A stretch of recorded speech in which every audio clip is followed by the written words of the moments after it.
Some tales are not readily apparent. Unaware of the mysteries they hold, you pass them by. This is one of those tales of a proud and long-standing family tradition being destroyed in unexpected ways. It started with a family visit, which is so commonplace. While their parents were gone, two teenage boys were sent to stay with their grandma for a few weeks, giving them an opportunity to catch up, reminisce, and just be together. However, there was something more waiting in that home that nobody anticipated. After her husband left, her children grew up, and her house became silent in ways that made her uneasy. Marlene Whitaker had been living alone for years. However, she didn't anticipate this. She never thought the reunion she had been longing for would result in something much more intricate, really. And all changed when her grandchildren, Dax and Jace, entered her home. It was quiet at first. Kind. There was a change in the air, an unease that was simple to ignore. However, the tension increased over the next several days. Simple dinners and informal chats turned into something more, something that caused Marlene to reevaluate what she believed to be true about her family and herself. The twin grandkids she had not seen in years, Jace and Dax, were no longer the lads she knew. She was uneasy about the strong, self-assured young men they had become. However, she was unable to pinpoint the exact reason. Maybe they were there, or maybe there was more to it. Welcome to Unseen True Crime Stories HQ. I thank you, my viewers, most especially my subscribers, for your support as we keep improving and bringing daily told and untold true crime stories. Please don't forget to subscribe to this channel. 2 weeks. It was just meant to be that. Life would resume as usual after 2 weeks spent together. However, sometimes everything may change in only 2 weeks. Innocent things may sometimes turn into far more deadly ones very rapidly. Her granny, her grandchildren, and a secret that shattered them. What occurs, therefore, when our trust is violated? When the bonds that hold us together break down in unexpected ways? Here is the tale of a family and the secret that would destroy them, a secret that ought never to have been kept. Have faith, love, family. Before they break, how far can they be stretched? Who is left to pick up the pieces once they do? This is when the real horror starts, so stay with us. Once, the name Marlene Whitaker was said with pride, a lady renowned for her strength and tenacity. Marlene, who is now in her late 60s, has experienced love, grief, and most recently, loneliness. This was not always the case. Once, when she was surrounded by family, friends, and the man she loved most in the world, her husband, Harold, her house was filled with the sounds of discussion and laughter. Marlene has been living under the shadow of her husband's disappearance for more than 10 years. No matter how chaotic things became, Harold was the one guy who kept everything seeming stable. Together, they had created a life full of memories, kids, and ultimately grandkids. However, something changed in Marlene when Harold died. The house where they used to live became silent. Too silent. Marlene had grown up in a rigid home where morals and family values were ingrained from an early age. Her parents had instilled in her the values of honoring family ties, prioritizing family, and leading an honest life. Throughout her life, she had applied those teachings to her marriage, child-rearing, and even her current role as a grandma. However, that once unwavering sense of good and evil started to wane as the years passed following Harold's passing. The force of loneliness is strong. At first, it enters subtly, like a whisper in the back of your mind. However, it becomes louder as the days stretch into weeks and the weeks into years. Ignoring it becomes more difficult. Marlene's once bright social life had faded, and she now found herself living alone most of the time in a home that seemed far too large for one person. And she began to want for company in that isolation. Her susceptibility also increased. However, the visit presented an opportunity to interrupt the cycle of loneliness, even if it was only temporary. Jace and Dax, her grandkids, were scheduled to see her. Since they were boys, she hadn't seen them in years. At the age of 17, they were twins, both young men with the same look but different personalities. Sons of diplomats, Jace and Dax Caldwell are athletic and cheeky.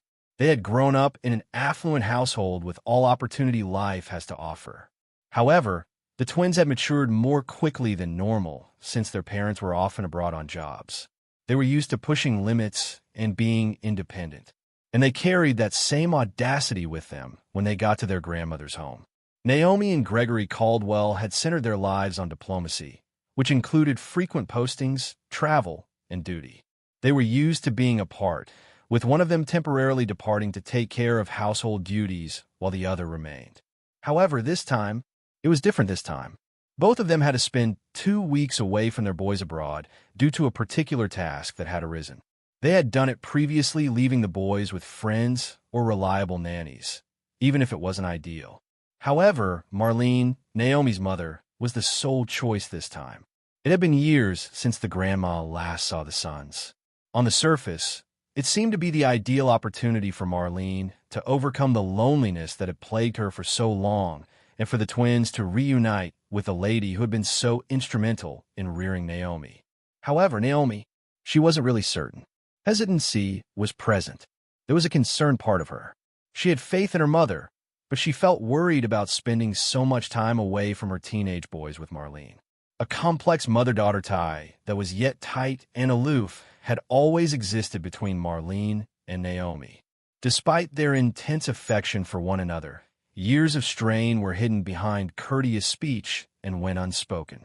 As Naomi was growing up, Marlene had been rigorous, perhaps too harsh. The same strong moral principles she had been nurtured with had been ingrained in her daughter. Years later, however, Naomi sometimes wondered whether the strictness had caused any harm. Naomi was hesitant to leave the boys with her mother when the time came. A little voice in the back of her mind told her that this wasn't the correct decision, even if she knew her mother adored the twins. The timing may be around the age of the boys, regarding her mother's many years of isolation. However, the decision was ultimately made. Everyone was intended to benefit from it. Marlene needs to spend more time with her grandkids. It's time for Gregory and Naomi to get to work. It was the right choice, she told herself. Gregory and Naomi set out on their journey. Jace and Dax, their boys, became used to living with their grandma. After all, it was just 2 weeks. What may go wrong? However, Naomi was unaware that her family would undergo a permanent transformation over those 2 weeks. Marlene was more thrilled than she had been in a long time. It seemed like a blessing to be able to visit her grandchildren once again and have them in the home. The idea of spending time with them gave her a feeling of purpose that she hadn't experienced in a long time, and she had missed them terribly. However, something inside of her changed when she really saw them. The lads she had formerly looked after were no longer little children. Marlene was surprised at how tall, muscular, and self-assured they had become as young men. Their size wasn't the only factor. It was the way they exuded confidence and appeared so at ease with themselves. Wearing tight, skimpy clothes and flaunting their naked chests, they strolled about the home as like they owned it. Marlene was first unsure about how to respond. It was nothing, she reminded herself. It was typical for lads of that age. But the pain was there, eating away at her. She requested that they hide. She made an effort to establish limits. The guys, however, didn't seem to pay attention. They dismissed it and carried on relaxing in the same manner around the home. It was simply lads being boys, Marlene assured herself. She felt in her heart that there was more to it, however. She had a feeling, something she was not prepared to face. She had been living alone in a bed that used to sleep 2 people for more than 10 years after her husband's death. Marlene had tried to keep herself occupied and powerful. However, loneliness has a way of infiltrating your life and filling the voids until it becomes your only emotion. And something she had long suppressed started to emerge now that her grandkids were home. It was just an idea at first, a brief flash of insight. Her grandchildren had become handsome young men, and she acknowledged this, that they had changed from the kids she knew. However, as the days went by, that idea grew to rot. Marlene was unable to stop it. She made an effort to ignore it, but the more time she spent with the lads, the more difficult it got. There were little incidents that caused her to doubt herself. How they regarded her, the way they grinned, the motion of their bodies. Everything was really informal. So naive. However, it felt different to Marlene. She was aware of her own uneasiness and rising interest. She was also frightened. This was incorrect. Her grandsons were these. However, the loneliness, she didn't know how intense the loneliness was. Marlene was enmeshed in an internal conflict as the days went by. She aspired to be a devoted grandma who took care of her grandkids and developed a link with them that only family can. However, she became more conflicted the longer they remained. Although she didn't want to acknowledge it, she sensed that morality was starting to erode, and the weight of that struggle increased with each day that went by. She had no idea how to put an end to it. She wasn't sure whether she could. And as she saw her grandchildren walking about her home with such assurance and ease, she couldn't help but think, was it too late? Had their relationship already changed in any way? The response was on the way, and everything would be different. It was one of those summer evenings when the home seemed almost too quiet.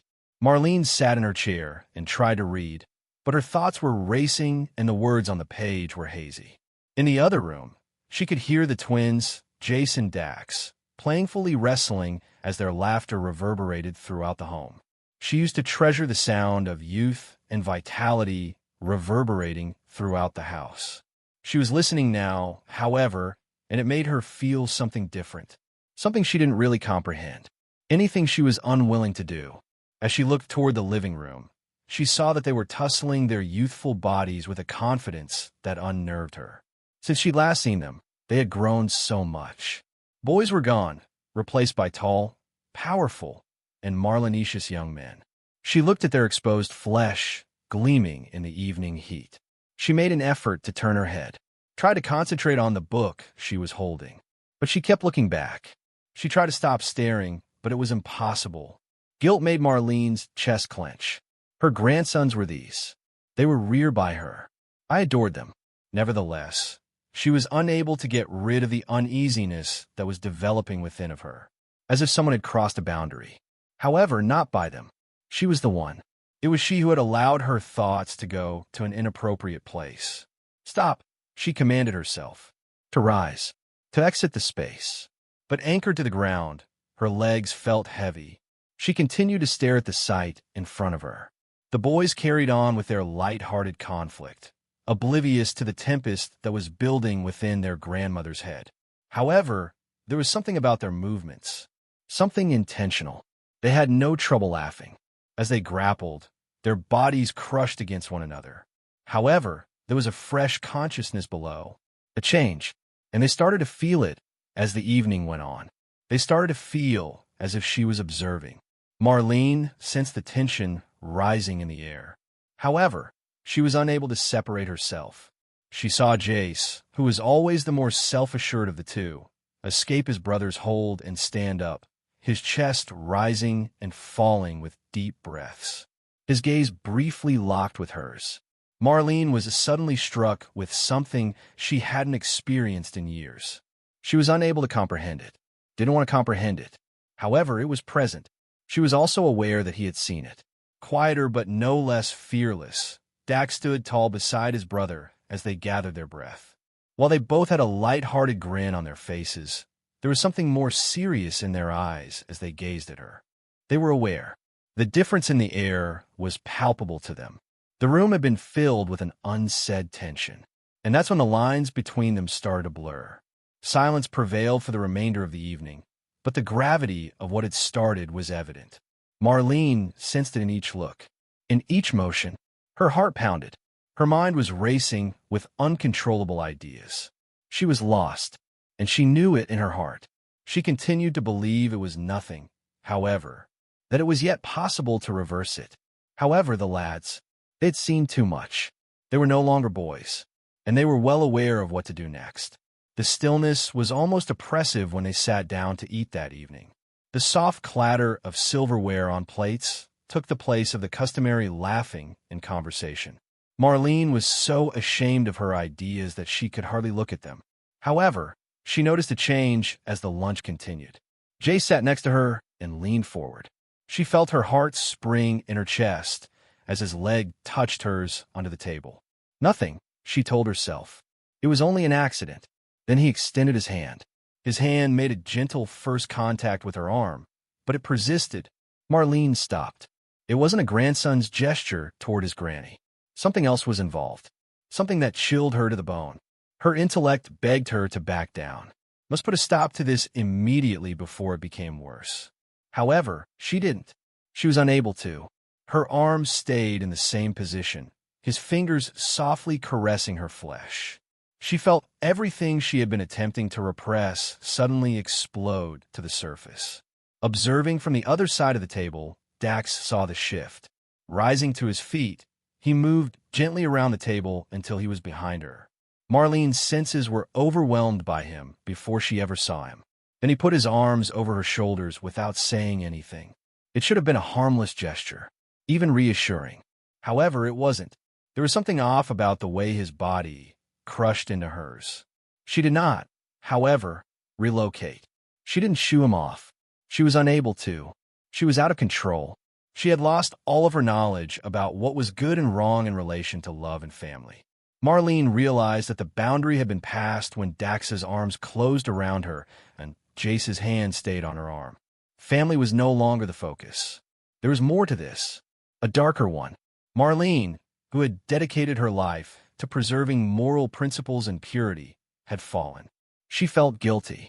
Her isolation. She could never have predicted the road she had taken because of her intense desire for connection. She realized there was no turning back as she sat there with her grandkids by her side. The affair had started. The days after that were a haze of longing and bewilderment. The twins continued after seeing their grandmother's weakness. They pushed harder, pushing the boundaries of their capacity. Additionally, the once strong and self-assured Marlene had lost herself in an uncontrollable sea of emotions. She had stepped beyond a boundary she never would have imagined. She was drowning now. Marlene had never known anything like the days that followed. What started off as a little moment of weakness, one touch that she didn't resist, quickly turned into something far more harmful. A secret. Despite her best efforts to persuade herself that it will all end soon, she was unable to escape this secret. However, as the days passed, it became evident that the affair had become established. Furthermore, there was no going back. Marlene, who had always held on to her morals and sense of right and wrong, was suddenly drowning in want. Her fragility had been seen by the twins, Jace and Dax, who took advantage of it. What had begun as a single night of uncontrollable behavior evolved into a poisonous relationship in which something deeper engulfed shame. Her cherished grandchildren had evolved into something more. They were aware of it. The remorse would resurface during those silent moments after the lads had left her room or when she was alone herself. She would be overcome by memories of her late husband, Harold. When she closed her eyes, she would see him, the guy she had devoted her life to, the man she had loved. They shared laughing. His arms were warm, the ease of his presence. Once they had been content, really joyful. However, that joy now seemed to be a far-off fantasy. And the truth of her circumstances slammed back into her consciousness each time she opened her eyes. For her, Harold had been everything. A guy with strong moral convictions. A guy who had always acted morally. Marlene recalled their late night, silent talks, and lengthy walks together. The way he would reassure her by holding her hand. But along with him, that safety had perished. And there was just loneliness in its stead. Over the years, a loneliness that had engulfed her weakened her. And now, it had now brought her to this point. This was just transitory, she tried to remind herself. That all would end when the lads left. However, she became more aware that they had seized charge as their time together increased. Not just her physical form, but of her thoughts, her feelings. They were skilled at controlling her. How to keep her restrained. They would make the appropriate statements, give her the proper touches. She would slip more into the trap each time. The partnership turned into a perverted game. By pushing their grandma further every day, the twins relished the power they held over her. They would speak to her in whispers, making her feel wanted, significant. However, it was all false, a deception intended to keep her in their poisonous hold. And Marlene lost herself more the more she sank into it. She was no longer the devoted wife and proud mother she had been, changed to as someone she didn't recognize. And yet, they did not use as much caution as they believed. Previously a haven, the home now seemed more like a jail with secrets hiding everywhere. Every now and again, neighbors would come in to talk or deliver something from their garden, and the tension would increase each time. As the males waited just out of sight, listening, Marlene would stand at the entrance. She would attempt to seem composed. One incorrect word, one thoughtless move. Additionally, everything may be revealed. Marlene felt the weight of the secret bearing down on her one day while she was chatting with her neighbor at the door. Her heart was beating so loudly that it appeared to block out the neighbor's happy chatter. The twins were upstairs, and you could feel them there. She was aware that the truth would be revealed if the neighbor entered and saw the expression in Marlene's eyes. Nevertheless, Marlene was able to maintain the facade somehow. To grin, to give a nod, to dismiss the neighbor without hesitation. It wasn't only the neighbors, either. Additionally, Naomi, the mother of the boys and her daughter, called. Even though the talks were short, they were all explosive. Marlene would respond with a tight voice and well-chosen phrases. In the distance, she could hear the lads. Their presence served as a continual reminder of their shared secret. Additionally, Marlene would lie each time Naomi inquired about how things were going. She would assure her that everything was okay, that the lads were acting appropriately, that their time together was enjoyable. But beyond the surface, the reality was always there, awaiting a blowout. Too brave for their own good, the twins were careless. Knowing they had their grandma under control gave them a feeling of invincibility as they walked about the home. Nevertheless, they were very nearly apprehended. Several times. Sometimes the guys would giggle softly from the other room when Naomi called to check on and the phone would ring, as if daring Marlene to reveal the secret. One of them would wave their hand in response. However, she never did. She was unable to. On certain evenings, Marlene would lay awake and gaze at the ceiling, feeling as if the weight of the secret was choking her. Harold would be on her mind. If he could see her right now, he would be devastated. She would reflect on the family she had fought so hard to create and how it was all falling apart around her, especially her daughter. She was unable to stop, however. She was unable to break free from the male's grip. Their delicate secret was kept intact by deceit and coercion. However, it couldn't go on forever. They were reckless lads. They were overconfident. They were too sure they had her under control.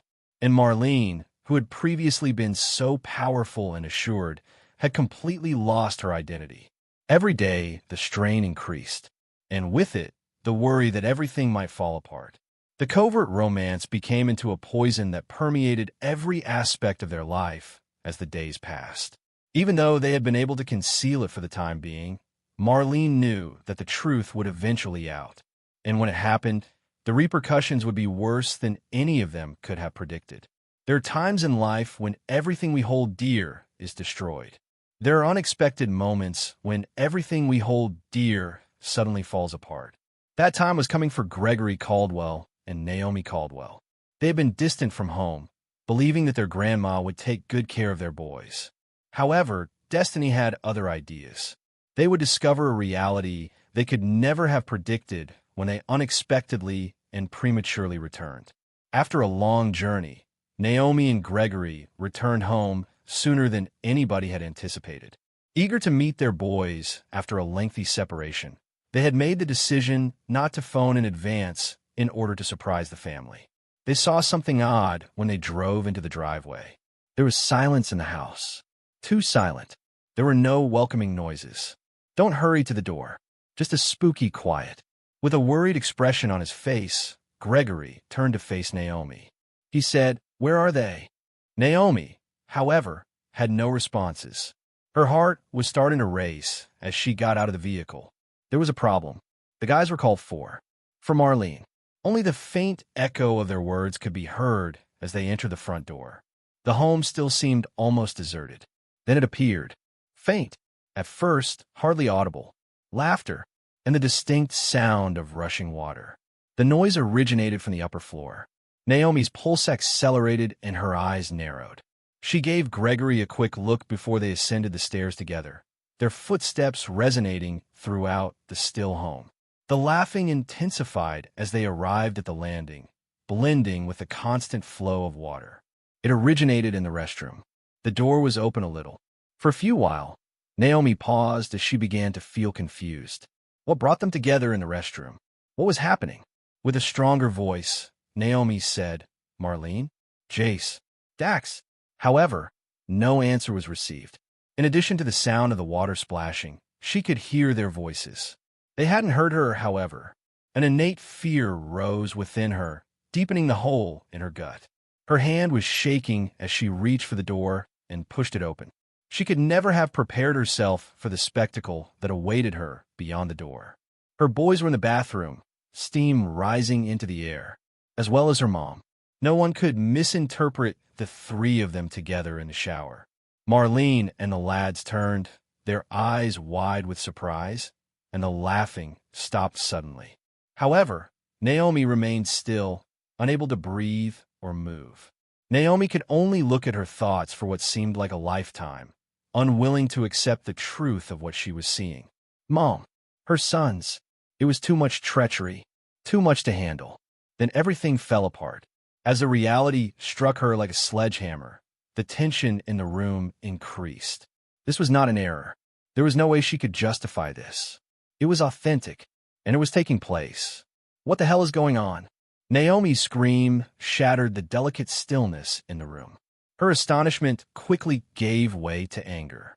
She didn't wait for clarification, didn't hold out for clarifications. She rushed over, grabbed Jace's arm, and pulled him from the shower. "Get out," she yelled, her hands quivering as she tossed a towel at him, her voice harsh with rage. Then Dax was pulled out with equal effort. "Both of you out." As they rushed to cover themselves, the lads staggered out of the shower, too startled to react, their faces pallid and water streaming down their bodies. Gregory's mind was unable to process the horror he was seeing as he remained still in the doorway. But Naomi was far from finished. Her voice trembling with astonishment and betrayal, she turned on Marlene. Naomi's voice trembled as she looked at her mother, her face white with shame. "How could you?" she asked. Marlene strained to find the right words, and her lips trembled as she attempted to speak. "Naomi, it's not what you think." With her fists clenched at her sides, she said in a venomous voice, "Not what I think. You were in there with my sons." Her voice was blatantly betraying the anger that was boiling under the surface and threatening to blow out.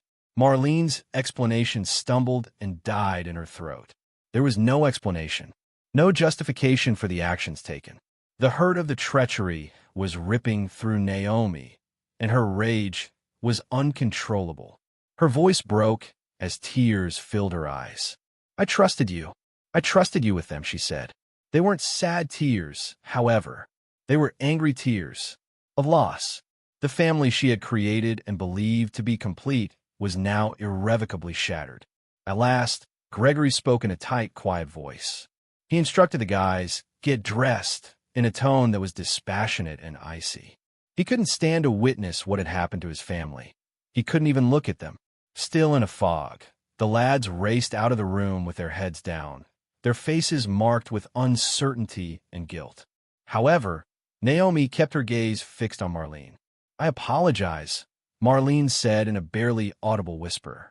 However, the words had no significance. Naomi couldn't hear them because her heart was too angry. With disdain in her voice, she spat. "Sorry? You're sorry? You've destroyed everything." Her last words weighed thick in the air. There was no way out of this. The mother-daughter relationship had been broken. The trust was irreparably broken. Naomi made up her decision and turned on her heel without saying anything else. "We're leaving," she stated in a chilly, aloof voice. "And we're never coming back." With her boys silently following, she ran out of the restroom, wrapped in nothing but sorrow and remorse. Marlene stood in the steam-filled chamber. Naomi didn't need to say anything more. There was no forgiveness or possibility for atonement since the treachery had gone too far. Her heart thumping with anger and incredulity, she ran out of the restroom, the walls closing in about her. In stunned silence, Gregory followed. The boys, still in shock from the altercation, followed, heads bowed and afraid to talk. However, Marlene was standing behind them in that steam-filled chamber. She shuddered. She broke her heart. Marlene was aware that she couldn't allow them to go in this manner. She couldn't allow treachery and disdain to be her last memory. She needed to explain things to them. She needed their forgiveness. She reached for a towel, her hands trembling as she attempted to cover herself, her mind racing, her thoughts disorganized. "Naomi, wait," she shouted in a desperate tone. However, Naomi continued. She didn't look back. With the towel clinging to her weak body and her feet still damp from the shower, Marlene staggered after them, her pulse pounding. She was becoming unruly, her terror mounting with every step they walked away from her. "Please, Naomi, you don't understand," she sobbed, her voice strained, her breathing ragged. She ran down the hall, dread and remorse obscuring her thoughts. She couldn't lose them like Wei. This could not be the end for her. Naomi and Gregory were halfway down the stairs by the time Marlene arrived, and their rage was evident.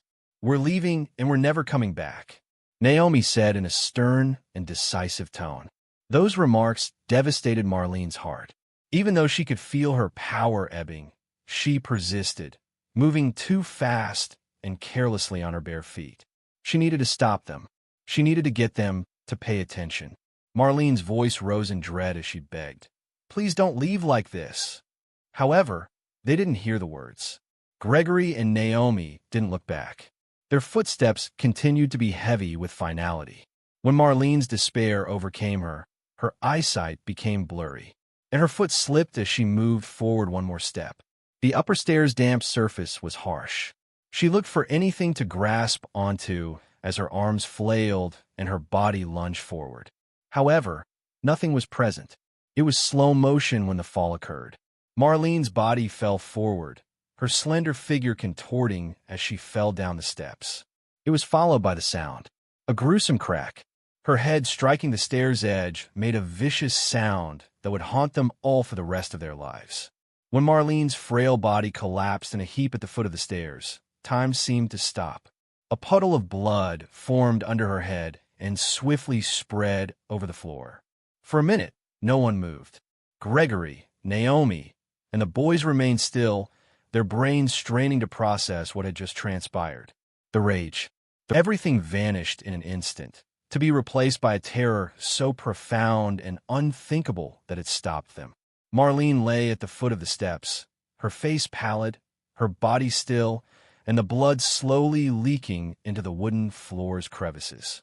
"Mom," Naomi said in a voice that was almost audible because her mind was still not accepting what she was witnessing.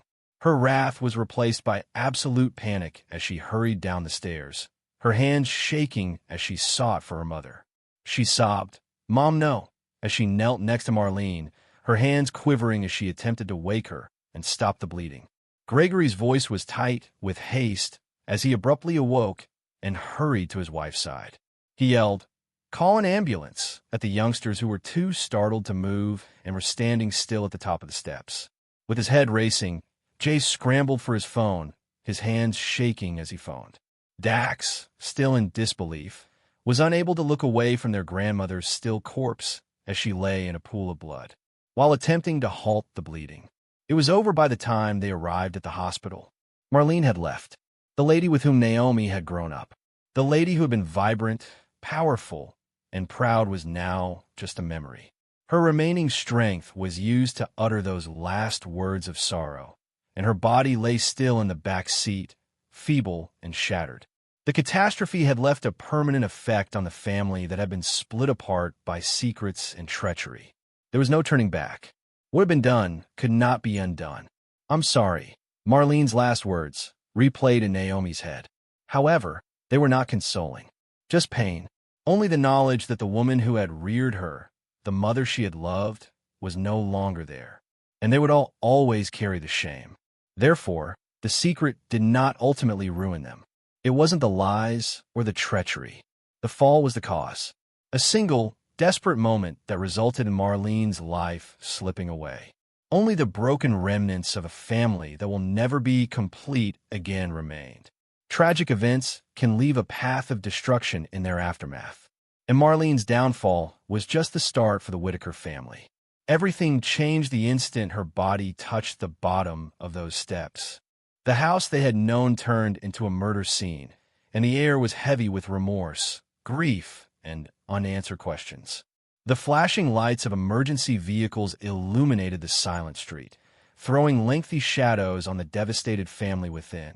And soon after, the police were summoned. The cops responded promptly, evaluating the incident with a competent and dispassionate demeanor. It had just been an unintentional tumble, an injury to the head. However, it seemed much more complicated because of the gravity of what had happened. The family remained silent as the authorities searched the residence and collected information. Naomi watched as they posed their inquiries, her face white with sorrow. They were looking at the steps, as they cautiously steered clear of the expanding blood puddle. The inquiry was quick yet comprehensive. Details were requested by the cops. How it took place, where everyone was, what caused the fall. In a fog, Naomi answered their queries in a hollow voice while again reliving the incident in her thoughts. Gregory stood behind her, his fists clenched, attempting to keep his composure as he described what had transpired. The guys were also questioned, but their responses were halting since they were still processing what had happened to them. As the inquiry progressed over many hours, the police concluded that there was no foul play. The fall had been an accident caused by fear, a last-ditch effort to prevent a family from breaking apart any further. The blood on the steps, the shattered corpse at the base, the broken connections, all of it indicated a terrible error of judgment. The decision was taken when the police finished their investigation. Unintentional death. No fees would apply. No more investigation. Even if Marlene's death was terrible, it was only that. A mishap. However, the Whitaker family found little solace in the outcome. Even if the matter was closed by the official report, the wounds that had been ripped open in that home could not be healed. The disintegration of the family started almost immediately. The gravity of what had transpired and what had been discovered started to set in as soon as the cops departed. Once a haven for the family, the home now seemed more like a jail, with memories of grief, secrets, and betrayal reverberating in every room. Naomi, who had been the family's rock, began to fall apart. Her thoughts was a whirlpool of bewilderment, remorse, and rage. She had experienced the physical and spiritual loss of her mother. She now had to pick up the pieces by herself. Although Naomi and her brothers had always had a complex connection, it was now permanently damaged. The naive lad she had reared, Jason Dax, had changed. They had participated in a sinister activity that had destroyed their family's basis of trust. Their combined shame was too much for her to handle, and she couldn't stand to look at them. The image of them brought back memories of the mother she had trusted and the boys who had deceived her in ways she couldn't even fathom. That day, Naomi made a choice. She was unable to remain in that home. It was impossible to imagine that things would ever return to normal. There was no way to mend the broken ties that had previously bound the family together. She gathered her belongings, mustered the last of her strength, and made the only decision she could, refusing to let the poisonous truth that had ruined their family to further contaminate her life. She severed her ties with her brothers. But Naomi had to leave more than just her brothers behind. Like a black cloud, the burden of her mother's actions hovered over her. How could she have done something so unforgivable? The mother who had brought her up had taught her morals and right from wrong. How could Marlene, her own mother, have led herself to develop such a perverse bond with her grandchildren? Naomi was unable to make sense of it. She couldn't comprehend how the lady she had admired all her life could have deceived her in this manner. Naomi struggled with questions she was unable to address as a result of the betrayal. She was caught between the rage that now possessed her and the affection she had previously had for her mother. She was unable to mourn even if she wanted to. The sight in the restroom was all she could think of when she thought about Marlene. She recalled her mother's gaze on her boys. The distinctions between good and evil had become so hazy that they were unrecognizable. It seemed as if the lady she had known had never been real. Naomi had a lot of struggle in her heart. On the one hand, it was indisputable that she was in agony after losing her mother. On the other hand, she had lost something far more valuable. The picture of the lady she had assumed was trustworthy. Her life had formerly been directed by a moral compass. How could she feel such profound grief for someone who had deceived her? Now that everything she held dear had been shattered, how could she go on? The impact of what had transpired would also be felt by the rest of the family. Naomi made the choice to speak with her other siblings who had not participated in this incident but would now unavoidably be included in the fallout. She was unable to conceal the secret. She was unable to bear the weight of her mother's actions by herself. She then stretched out to them one by one, her voice trembling as she told them the truth that had ruined her family. The talks hurt. Her siblings were so appalled and disturbed by what had occurred that they were hardly able to process it. They had also adored Marlene. They had seen her as a strong, morally upright matriarch. And now, that perception had also been destroyed for them. Once bound together by love and trust, the family was now divided, with each member finding it difficult to comprehend how everything had gone so wrong. The Whitaker family was thus left in ruins.